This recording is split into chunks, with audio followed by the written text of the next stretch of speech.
Je m'appelle Elilo Hubert Bled. Je suis le président de l'association Edien A2E, première forêt communautaire du Gabon vert, grandeur nature d'une autre dimension. Ici, on se trouve exactement au village Ebien, à la pépinière de l'association A2E.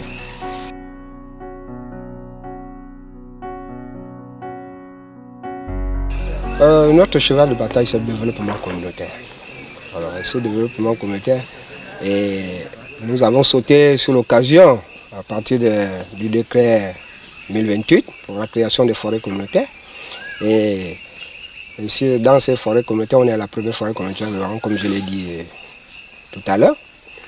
Et nous, on est là, ce développement communautaire va d'abord dans l'amélioration des conditions de vie, la conservation de la biodiversité. Et c'est ça notre but. Effectivement, lorsque nous on a créé cette pépinière avec le projet d'ACEFI, c'était d'abord pour enrichir nos jardins de cases. Parce que vous voyez aujourd'hui, il y a beaucoup de variétés de cultures qui disparaissent au Gabon. On est dépendant d'autres pays voisins comme le Cameroun, exactement. Et après, lorsqu'on est rentré en foresterie communautaire, on était obligé de prendre aussi des essences forestières. Ici, nous avons notre pépinière qui a une capacité de 5000 plants. Et à partir de là, lorsqu'on a eu la forêt communautaire, nous on a dit pas d'exploitation forestière. Pourquoi? Parce que ça crée des problèmes dans le village.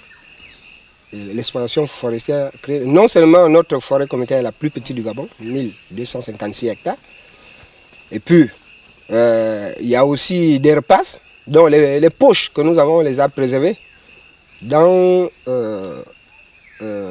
l'idée que nos enfants et mes petits-fils doivent connaître peut-être l'arbre qu'on appelle le Moabi. Si on coupe tout, finalement tout est dissimé.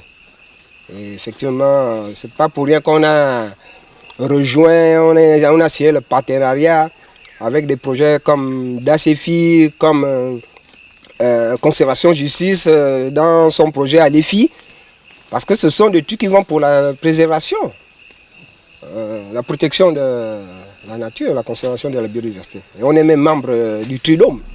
Notre association est membre du Tridome.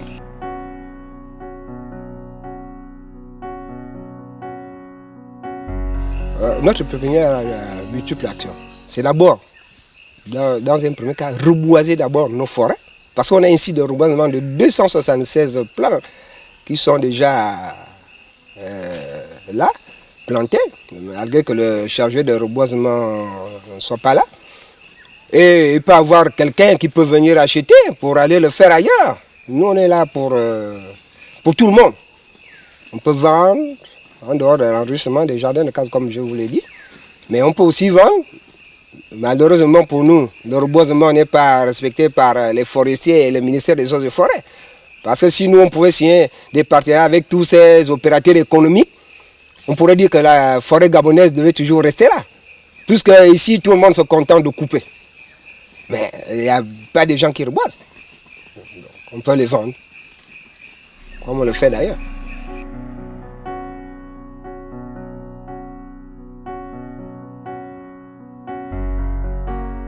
Ici, on a des okanes, des padouks, des azobés, il y a le parosa, il y a le doucier, il y a le zigo, il y a l'andoc. Il y a aussi des agrumes comme le manguier, les avocatiers, les atangatiers, le mandarinier et le pamplemoussier. Pour le moment, c'est ce qui est disponible. À un nombre de 722 plantules disponibles. Vous savez déjà ici, nous déjà, pour avoir d'abord des sachets chimie Gabon, c'est un problème. Et le plus souvent, lorsqu'on va toujours dans notre site de reboisement, nous on replante et on est à l'éternel recommencement. Parce qu'il y a des essences comme les okanes. Si le pachyderme passe, il arrête tout de suite parce qu'il a besoin de jeunes feuilles.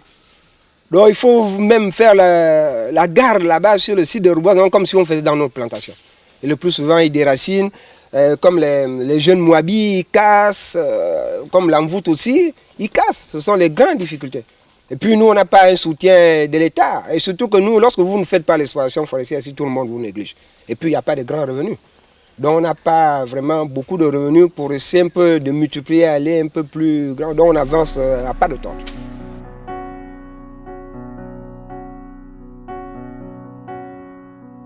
Nous, on a un cri d'alarme pour dire que le ministère des Eaux et Forêts et les ONG internationales doivent vraiment regarder et soutenir la foresterie communautaire. Parce que c'est ce qui fait en sorte que le monde soit toujours là. Aujourd'hui, si nous, on n'avait pas eu le partenariat avec la FAO qui nous a appris à faire de l'apiculture, on pouvait dire que notre association ne devait pas générer beaucoup de revenus. Parce qu'avec l'apiculture, on essaie un peu de gagner quelque chose, mais c'est 2 fois par an. On peut même dire une bonne fois parce que la grande mielée, c'est seulement de décembre à janvier. Or, la petite mielée ne donne pas beaucoup de revenus. Et vous voyez que les gens ne viennent pas acheter, il n'y a presque pas beaucoup. Mais nous, on s'active toujours pour ne pas croiser les bras et pour que notre activité ne meure pas. Donc c'est un cri d'alarme. Ce cri d'alarme-là, on demande vraiment au ministère des Eaux et Forêts et au gouvernement de la République et aux ONG qui sont pour la conservation de la biodiversité de nous venir en aide, en nous appuyant sur différents secteurs.